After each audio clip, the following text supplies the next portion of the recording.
Hello, everyone. So it's 6:05. Maybe I'll start out with the introduction of IEEE Young Professionals and the Young Professionals Startup Special Interest Group. Hopefully, a few more people will join as I know maybe 6 o'clock, maybe cutting too close to people just finishing their normal work days. So the chairman for the IEEE SCV stands for Santa Clara Valley Young Professionals Group.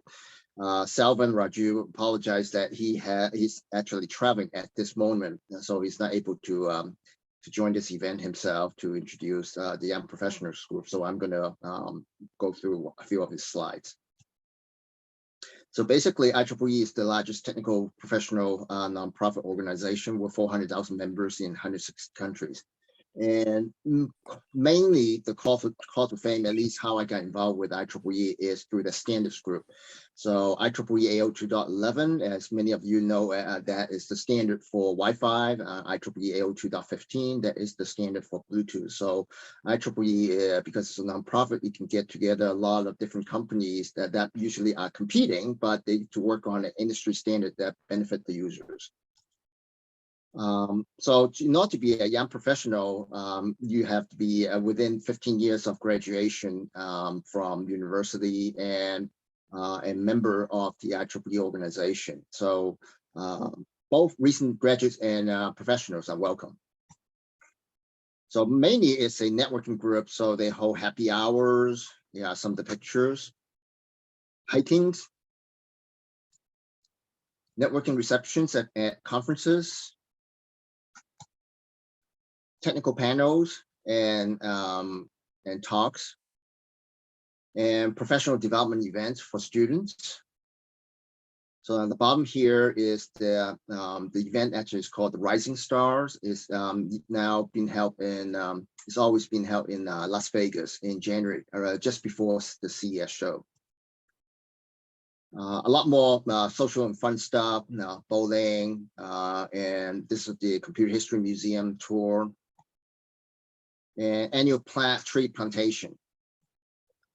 And we've also been holding startup pitches once a year. Usually is an event at various with various partners. So you can see one of the partners is Plug and Play in Sunnyvale. It's a tech accelerator. And here are the social medias that you can follow the young professionals. And I will go into a little bit more specific about the Silicon Valley Startup Special Interest Group. So because there's a lot of interest from the local members to form their own startup, usually is young entrepreneurs. So I decided that we will form this group in Silicon Valley. And if you scan this QR code, you can actually quickly link, connect me through LinkedIn. So the mission of the group is to foster a network of experience in budding entrepreneurs to share ideas and best practices and collaborate on startup opportunities. So some of the more famous, we have actually a number of very famous luminary entrepreneurs who have I think the one that everybody recognizes is the co-founder of Apple, Steve Wozniak. And then we also have Kurt Peterson, who's known for starting 6 different MEMS and sensor startup company in the Valley. Typically, we hold webinars, workshop, mentor, and we're starting to do mentor-mentee matching program through a partnership with IEEE Entrepreneurs Program, and then once a year, usually we hold a startup pitch competition. And here's the website that you can actually find more information, also for posting of previous webinars that we have both the slides and the recording. And if you want to join the mailing list, if you're not on the mailing list, you can actually click on this link. By the way, all these slides will be posted afterwards. And since you all I have an email through the registration, you'll be given we'll send out an email with the link to the recording of tonight's event and this presentation deck. So I'd like to now make a quick introduction with our speaker tonight, Dr. Ruksana Azhu Valappil. She's a healthcare AI ethics and sustainability advisor and neuroscientist, social entrepreneur, and purpose-driven leader. So a lot of the common interests that I have with her. And she's also the founder of Neve Health, and she loves to help digital health teams implement ethical and trustworthy AI solutions that mitigate bias, incorporate transparency, and is regulatory compliant, which are very important for people to know. As advisor and consultant, she brings a passion for equitable healthcare, research rigor, analytic skill, and a collaborative approach to help build ethical AI for digital health. She has led cross-functional teams, organization, and serves on several boards. And she's a founding member of We the Change, which is a nonprofit with a coalition of 900 plus mission-driven women CEOs, and aligned with the United Nations Sustainable Development Goals. So Neve Lifestyle is actually a California Benefit Corporation and also a certified B Corp. And she earned a PhD in biomedical engineering and has a Bachelor in Science in Electrical and Electronics Engineering from Rutgers University. So without further ado, I'd like to bring up Dr. Ruksana and let her begin her talk tonight about the PPP actually.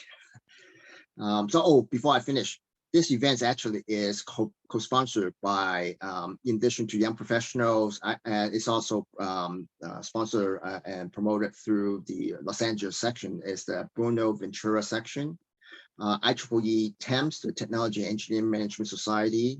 There's a meetup group called Silicon Valley Wearable IoT and Connected Car Innovation, and IEEE Entrepreneurship.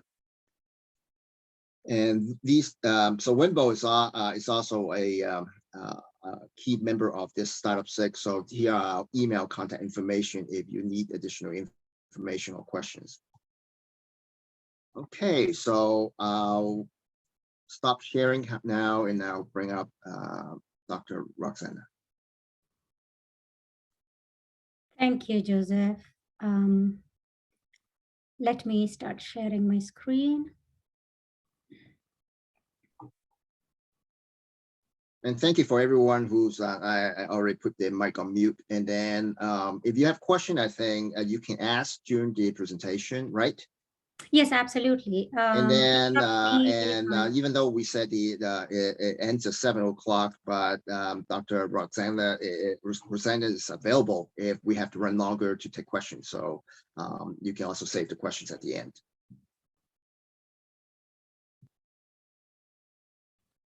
Sure.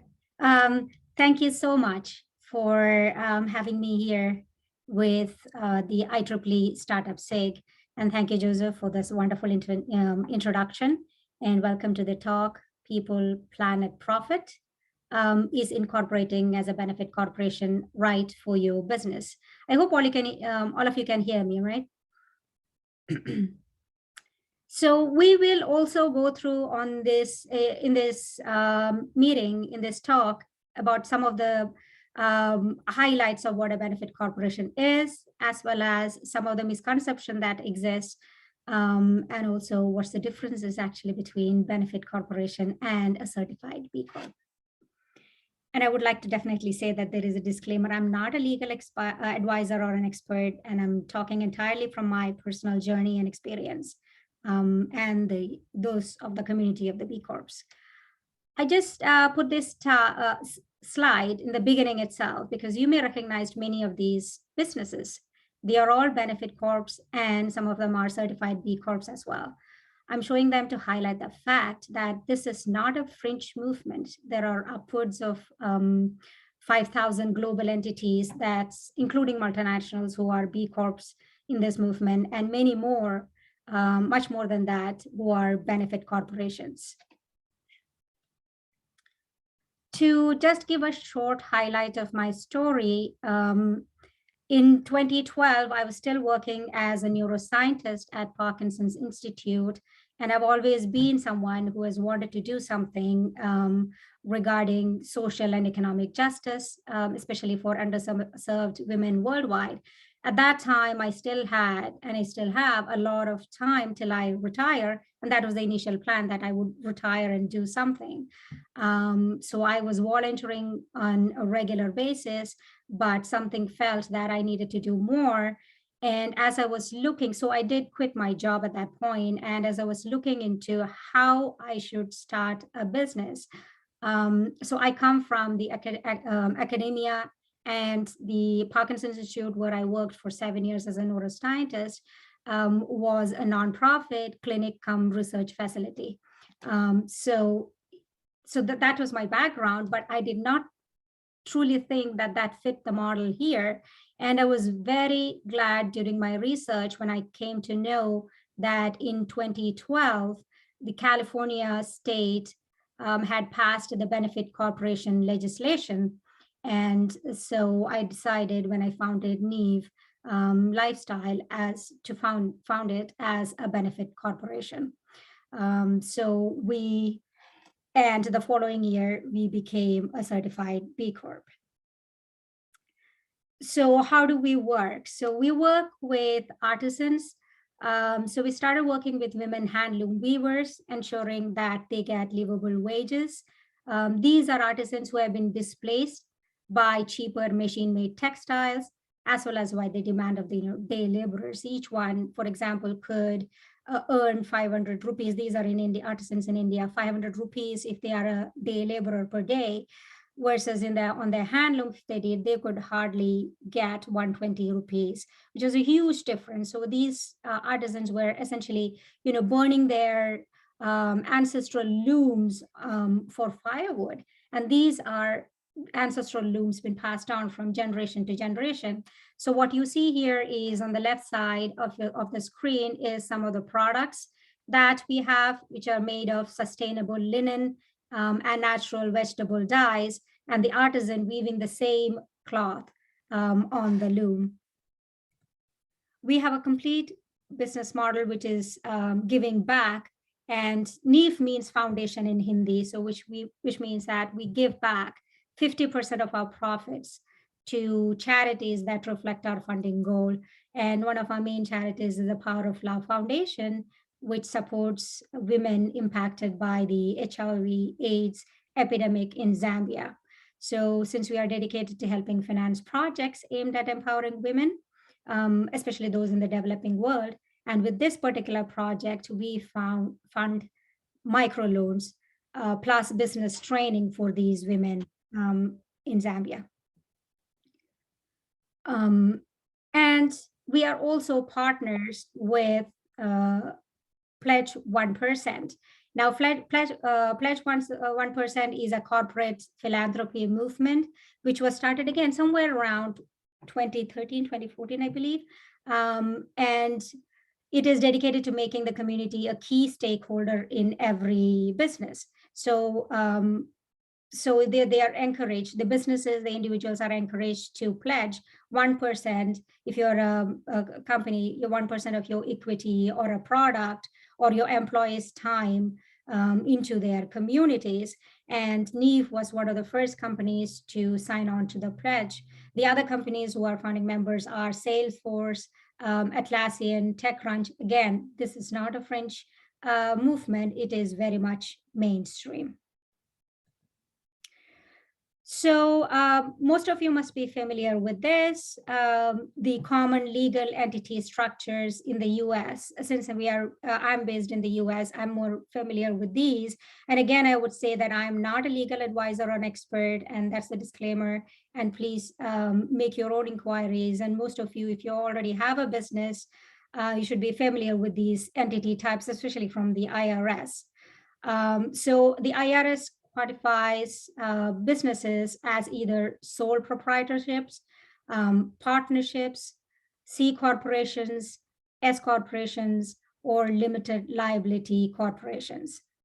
So, and especially if you're serious about, starting a business, the first order of business is to find out what entity fits best for your business, and then submit the necessary forms to make it legal. So, when the states come into play, either you could do, if you're it could be a sole proprietorship, or if you have, you're doing business under a different name, so then you could file for a DBA. And you could also be, since this legislation was passed in 2010 and in California in 2012, you could also incorporate as a benefit corporation. For all purposes, for tax purposes, the benefit corporation is treated as an S-Corp or C-Corp. That is your choice. You could also do a social purpose corporation or flexible purpose corporations, which are again limited in, which are very similar to benefit corporations, but there are lots of differences as well, which we won't expound in this particular webinar. But these are limited in availability in different states, but a lot of states have now incorporated passed legislation for benefit corporations. So what is a benefit corporation? A benefit corporation is essentially a traditional corporation which has modified its obligations, committing it to higher standards of purpose, accountability, and transparency. So it is not a nonprofit, it is a for-profit corporate entity, and it is created from state law, not federal law. So the business structure is enacted by, at this point, I believe, 40 plus states in the USA. And the first one to implement it was in 2010, and that was the state of Maryland. In California, like I said, it was in 2012, and NEEF was incorporated in 2013. So it's not terribly old. It's only about 12 years old. And in order to become a benefit corporation, all you have to do is file the articles of incorporation in a state that has passed benefit corporation legislation. So in addition to earning a profit, it takes the benefit corporation also includes, it takes the society, it takes its workers, it takes the community, it takes the environment or anything else that it feels that it is passionate about and it feels that it needs to do something about into consideration while making business decisions. And the model legislation requires to have the purpose of creating a general public benefit defined as a material positive influence on the environment and society as a whole, appraised against a third-party guideline from the organization and operatives of a benefit corporation. So, and different states would hold the business accountable to in different ways. So you'll have to go and look up what each of your states what their requirement is. So like I said before, it gives a higher commitment to higher standards. So purpose, so it needs to create a general public benefit, and it operates in general in a responsible and sustainable manner. For example, with NEEF, what we do is our general public benefit is necessarily creating only sustainable products which are not harmful to the environment, source only source only organic or very low VOC dyes and things like that, as well as have the benefit to provide livable wages to our artisan partners. So we also operate in a responsible and sustainable manner, including all our packaging. And as far as possible, we would ship carbon neutral. We also have a giving back policy, like I explained before. So accountability. It is legally required that with a benefit corporation, the directors of the board and officers must consider the environmental and social factors, as well as the financial interests of shareholders when they are making any decision. And there are legal protection to pursue a mission and consider the impact of their business has on society and the environment. There are also transparency requirements. So a benefit corporation has to report on their progress to achieve general public benefit. This could be a report they create. There are no specifics. Your particular state may have specific requirements as to what sort of report they need to do. You probably also have to have a certain individual responsible for doing that. Maybe that is going to be reported to the Secretary of State. So these reporting requirements differ by state, and some states mandate that these report be available to the public, that anyone can request it. Some do not. For example, Delaware does not require, and you can be a Delaware benefit corporation, just like you could incorporate in Delaware, you could incorporate in Delaware as a benefit corporation as well, no matter where you reside. And some states require the use of a third-party standard to measure performance. So many of the benefit corporation also become a certified B Corp, because then that is a very rigorous measurement, and they can use that to not only measure their performances, their sustainability performances, and all the other characteristics that are there. It will also help them generate the report. So how do you become a public benefit corporation? If you're a new business, it's fairly easy. You file the articles of incorporation in a state that has passed benefit corporation legislation. Like I said before, about 40 plus states in the US have passed this. There are several provinces and several countries in the world that have also passed the benefit corporation legislation. They may all vary to some degree, but they do have it. And I would encourage you to go through this excellent resource by Drinkle and how to switch to being a benefit corporation. It's definitely easier if you are a new business, because as a startup, you are fairly small. There are not too many decision makers, and it would be easier to get all the shareholder approval to become a benefit corporation. Now, it's also possible to change the, if you are a S Corp or a B Corp, S Corp or a C Corp, you can always change your current corporation to a benefit corporation. So if you're an existing corporation, make sure that it is incorporated in a state in which the business is incorporated and allows authorized benefit corporations, or incorporate in Delaware. You also have to obtain stakeholder approval, which means that 2/3 of the stakeholders have to approve the benefit corporation statute. And then they declare that the business is a benefit corporation and file a restated or amended articles of incorporation. So just like any other corporate entity, if you're an S Corp or B Corp, there are several legal documents that you would require. The first being on the left side here, this is the articles of incorporation that I filed. So now you would notice we were called Uchit Corporation, and in 2015 I filed an amendment to make it to have a name change to Neve. So you would see here that the corporation is said to be a benefit corporation, and this has we have incorporated in California.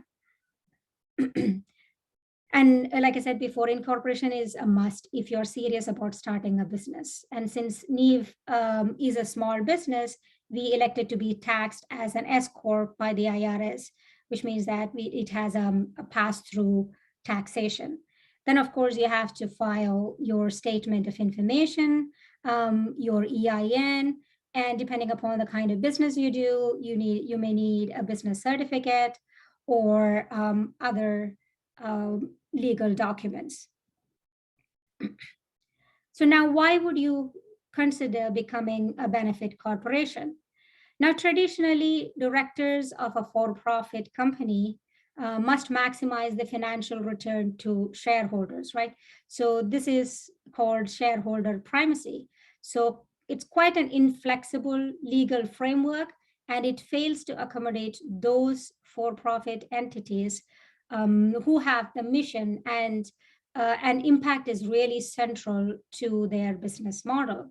Now, the beauty of a benefit corporation is that you're afforded the same personal asset protection and formation for your business structure as a regular corporation is. However, it allows you, the business, to opt out of shareholder primacy and opt into stakeholder governance, which means that the corporation now can take into account anyone that is materially affected by its decisions, whether it is employees, whether it's the community that it exists in, or communities, the local environment, the customers, or the environment in general. So this helps create market differentiation as a mission-driven business and build credibility and trust with all stakeholders, whether it's your shareholders, customers, employees, even suppliers. It definitely increases the brand value, and it attracts talent. So you can have, especially with the new generation that coming in, who are very much in tune with social and environmental justice, they would love to work at a mission-driven or a mission-aligned business.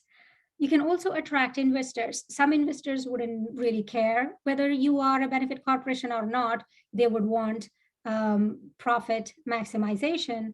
And that is also true for a benefit corporation. Nothing would exist without having profit. So this is people, planet, profit. So profit is a major criteria.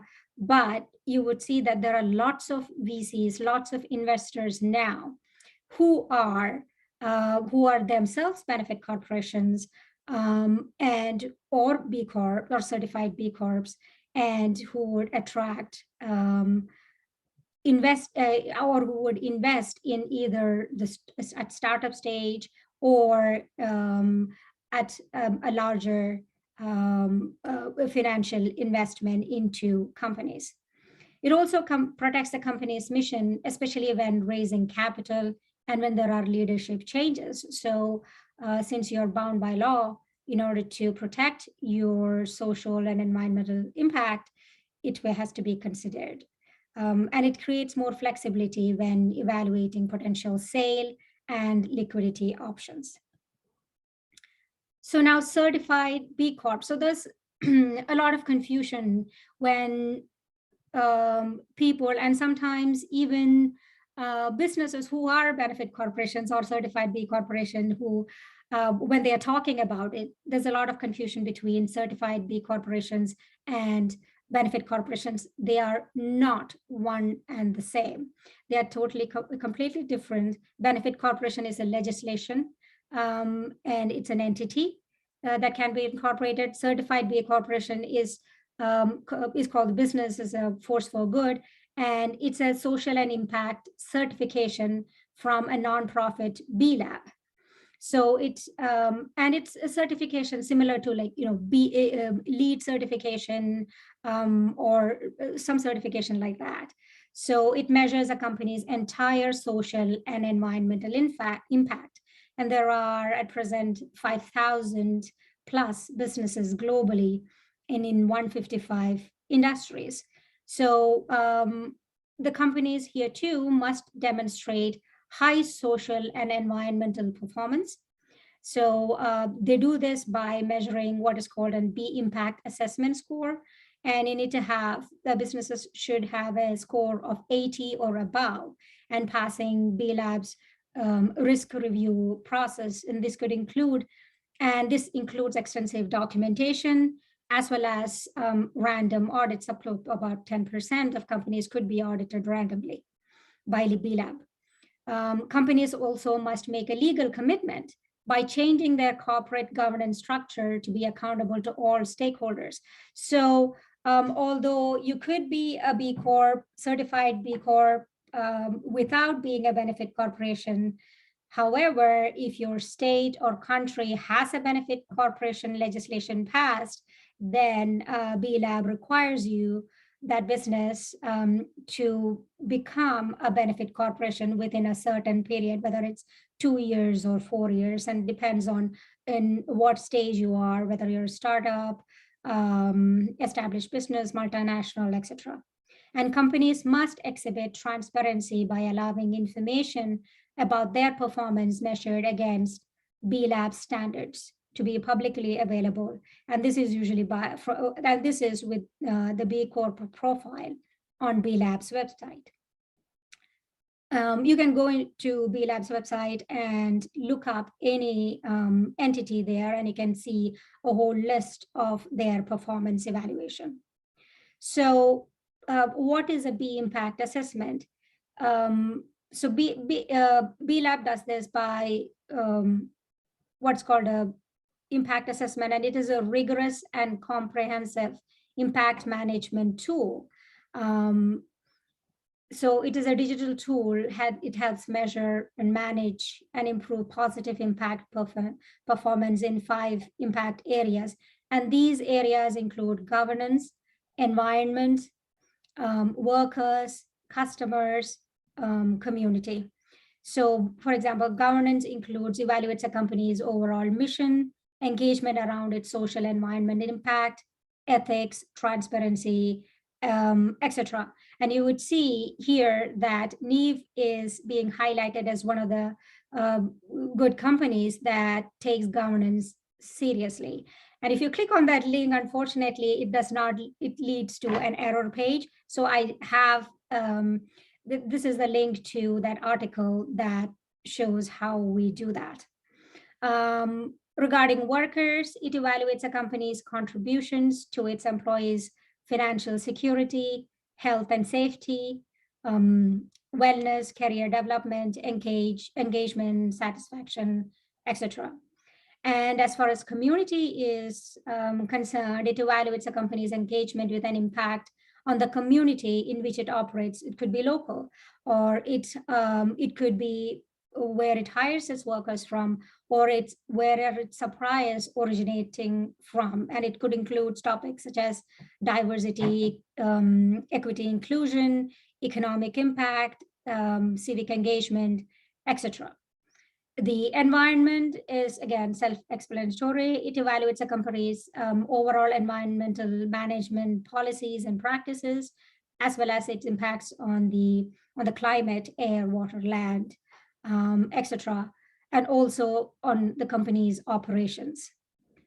And customers, finally, it also evaluates a company's stewardships of its customers through its quality of its product or its services, whether it does, ethical marketing, uses ethical marketing practices, data, privacy, security, and whether it requires customer feedback or it takes customer feedback.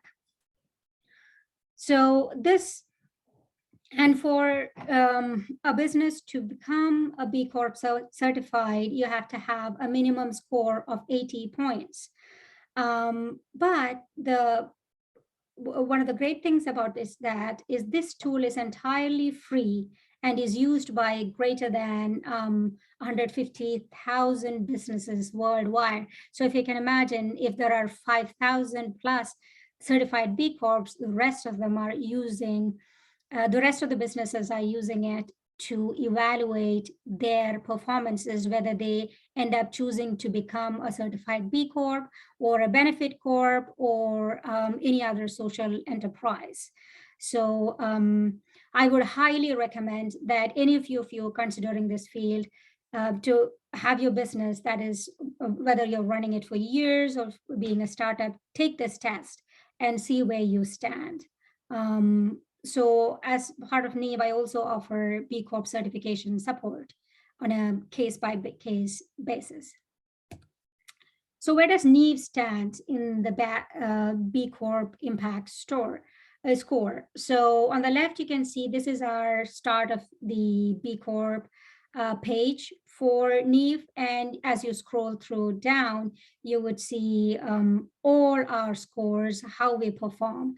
So our overall impact score, the last time we did was in 2021. And the overall impact score was 135.2. A B impact score 80, like I said before, is the qualifying for B Corp certification, and we do score pretty high.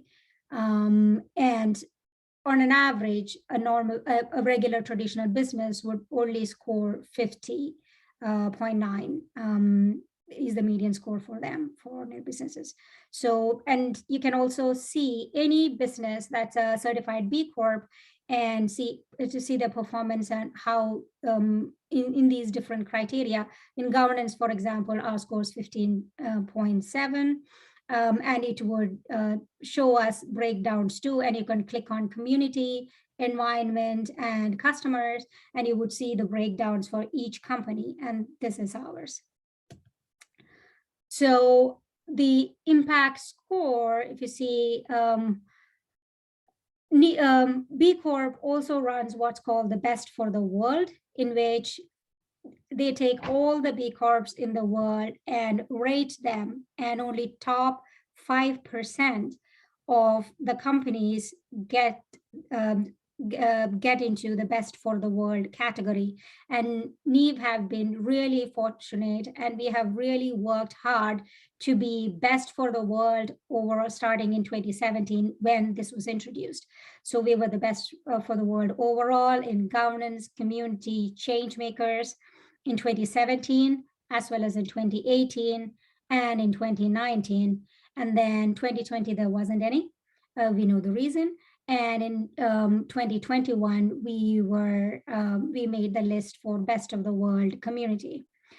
Now, this is a very rigorous process, and you can see from our previous impact scores that the last time we took it in 2016, the previous time we took it in 2016, we had a really high score, 145.2. And when we started, since we were a startup at that time, we were barely in existence for a year, it was 105.4. So while scores can go up and scores can go down depending upon your policies and how rigorous and the assessment is. And it tells something about the assessment itself, that how rigorous it is, and it does change depending upon what is required in the world right now. So let's look through what's the difference between a benefit corporation and a certified B corporation. So some of the similarities are that directors are required to consider all stakeholders, not just the shareholders in both of them. And both are required to publish an annual report. For a benefit corporation, the state would suggest how to have the annual report present, whether it needs to be in a public format or it just that the business needs to do it for their own sake. And for in a certified B corporation, this is highlighted on their website you saw in the previous slide. The main differences are, one is the legislation. This is the most critical one, which is that the legislation is, benefit corporation legislation is done by the state. And the certified B corporation is an assessment, not a legislation, and it is done by B Lab. And the availability could be, benefit corporations are available in 40 plus states in the US. It's also available in some provinces in other countries and some countries itself. B Corp certification, on the other hand, is a global certification. Anyone can apply. Benefit corporation does not cost much. It is similar to how you would incorporate an S Corp or something like that. So there would be a one-time filing fee of $70 to $350 if you're in the US, depending upon which state you are in, plus all the legal requirements that you have every year, the statement of incorporation, things like that, which you have to file every year. Whereas for a certified B corporation, just like any other certification, you would be needed to renew it annually. And the annual cost depends on revenue. And it could range from $1,000 to $50,000, depending upon the revenue, and which could be substantial for some businesses. For a benefit corporation, the performance is self-reported.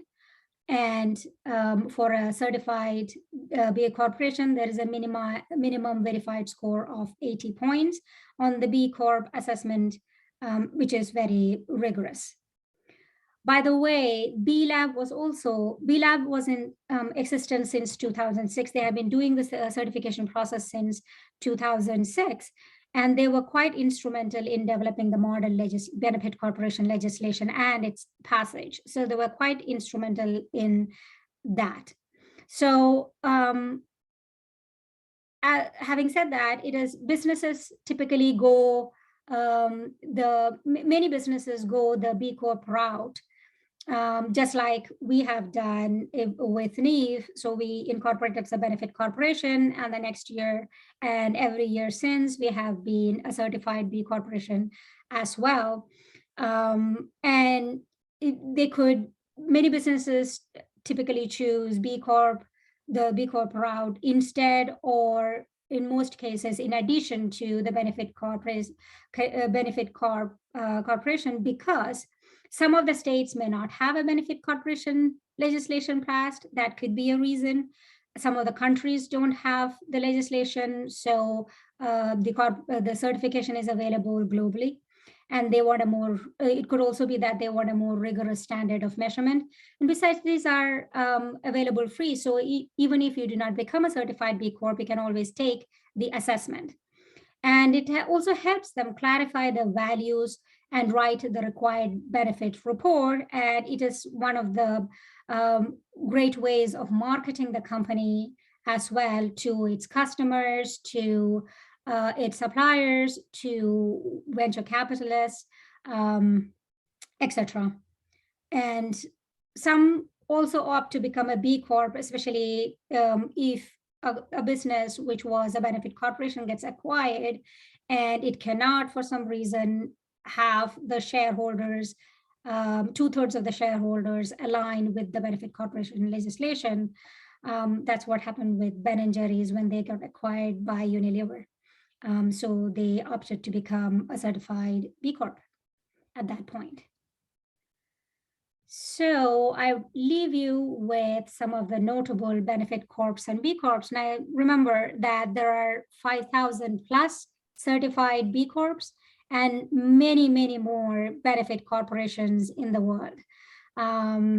So Patagonia was the first California benefit corporation, which means 2012. They have been in existence much, they have been a mission-driven company much more before that. King Arthur Flour is 100% stock ownership to employees. Ben & Jerry's was bought out by Unilever in 2000 for $326 million. So just being a benefit corporation or a B Corp is also quite valuable. Lemonade is a home renters pet term life insurance company in the VC world call fondly, or in the startup world fondly, as a unicorn with a valuation exceeding $1 billion. And it's many startups dream of becoming one eventually. And it's a publicly traded company now. And Lemonade was did its first IPO in 2020. Hootsuite is a social media management platform, amalgamated. So there are many, it's not just entities which are consumer oriented. There are service oriented like Lemonade and Kickstarter and Hootsuite. There are banks, many banks, Amalgamated Bank. There are law firms, for example, Hansel and Bridget.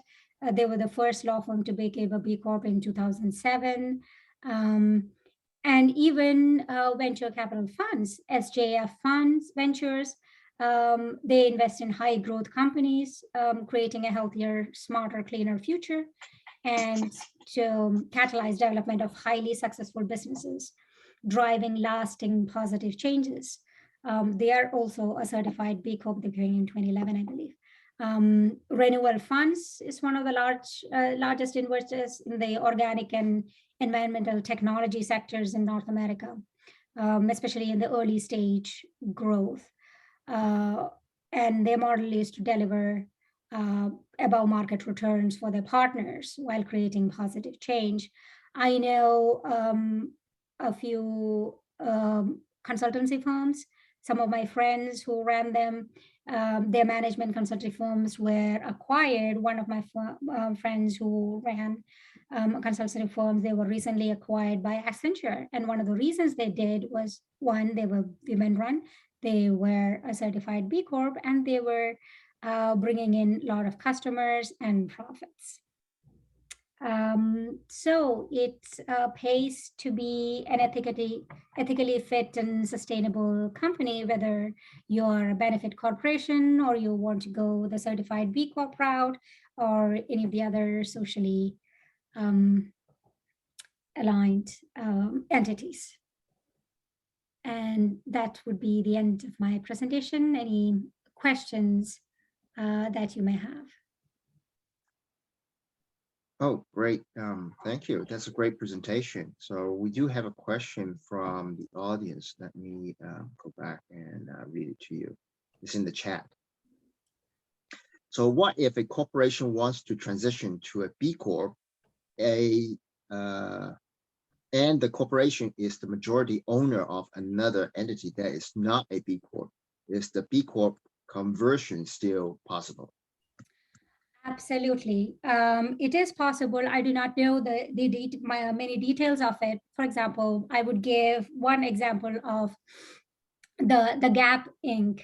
Brand of companies. It includes Old Navy, Banana Republic, Athleta. Now, Athleta is sort of like a subsidiary to that. And although the Gap Inc. company is not a certified B Corporation, Athleta is a certified B Corporation. Yes, so it is quite possible to do that. Okay, great. There's another question just came in about, could you elaborate a little between B and social purpose corporation? We see a high adoption of B Corp in the private space, but so few public companies. Any barriers, any restriction go IPO?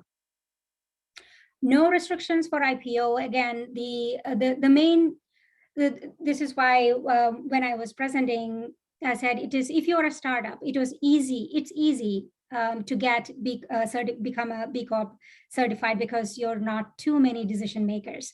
So if you want to get a benefit corporation, if you want to become a benefit corporation, you have to have want to change your existing corporate structure to a benefit corporation.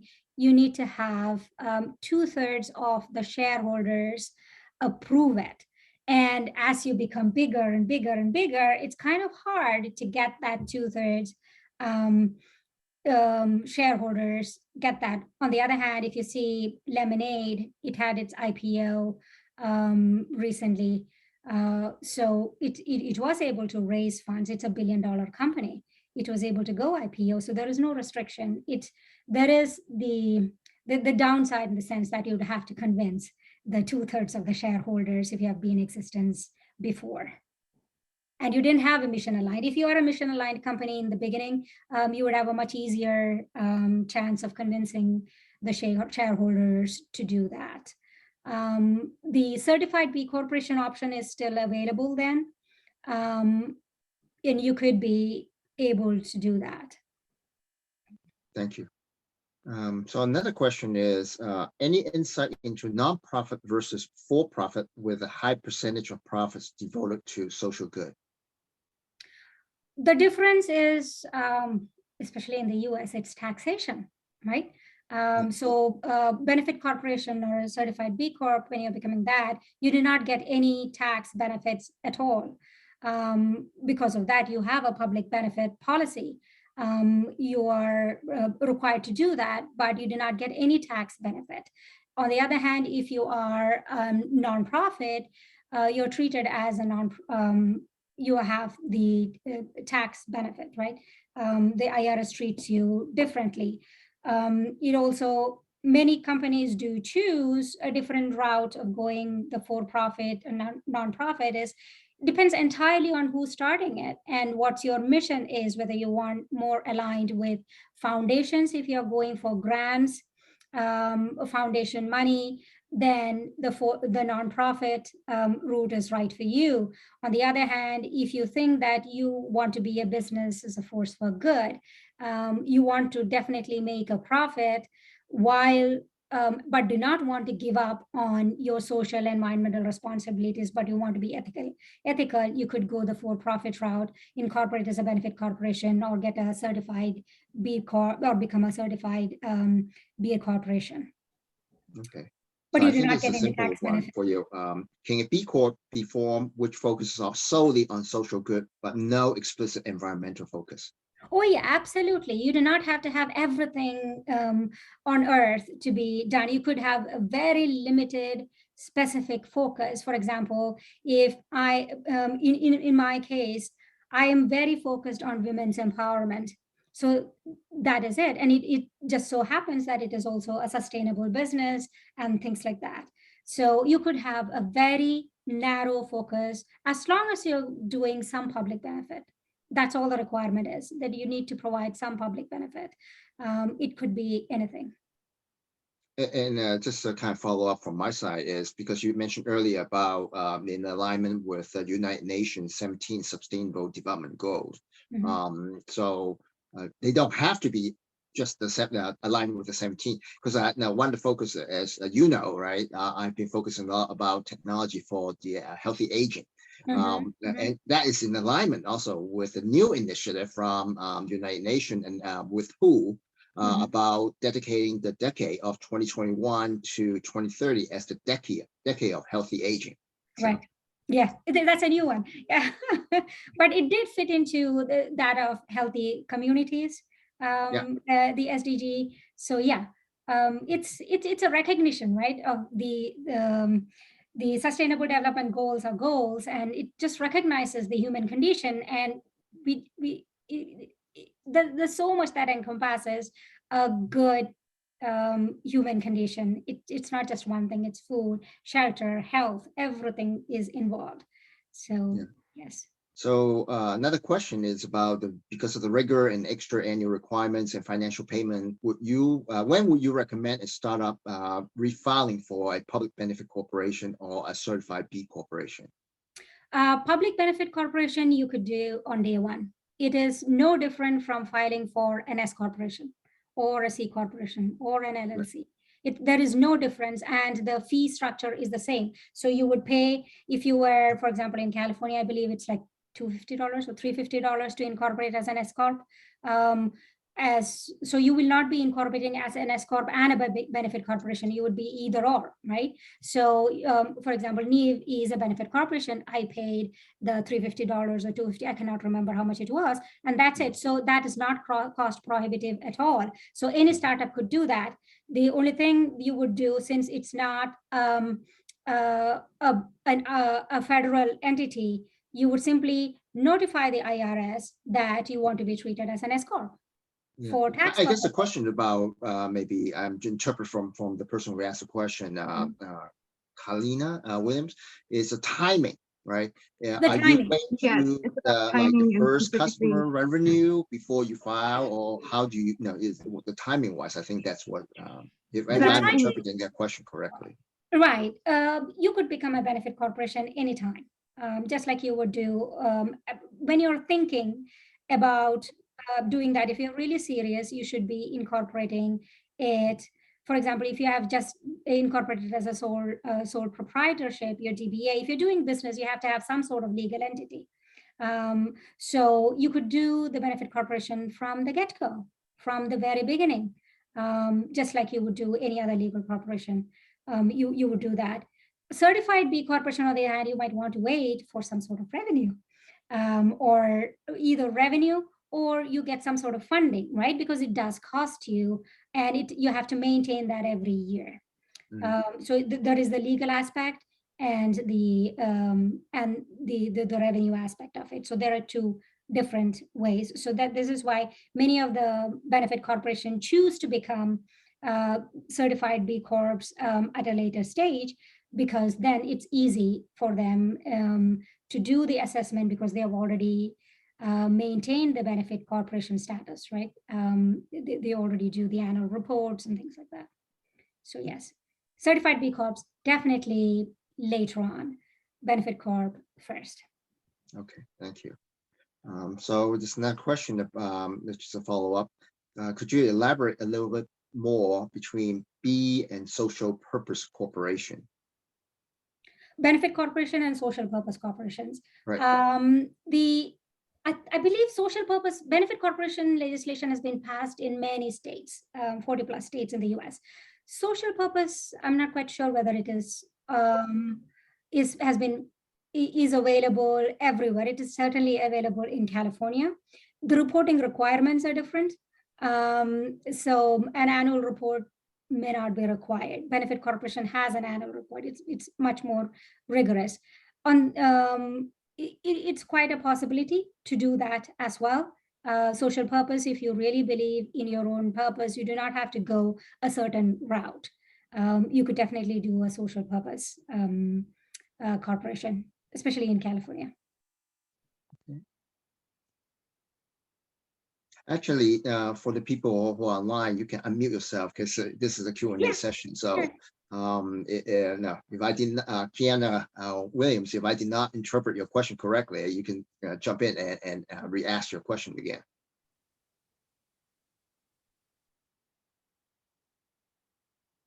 Okay, so so far we don't have any more questions coming in, and so maybe we can just wrap it up for this evening. So people, I'm sure some of us are now delaying our dinner to hear your talk. And thank you very, very much for giving us such informative information about Benefit Corporation and be certified information. So and the information again for everyone, the recording will probably take a little bit of time because of editing, but the presentation slides will be posted, and all of you will receive an email probably within the next 24 hours from me to where to look for the PowerPoint slides, and later on the same location will post the actual recording of this webinar. So thank you again, Ruksana, and then thank you for everyone joining, and have a great night and enjoy the weekend. Thank you for having me. Have a good weekend. All right, bye-bye. Bye.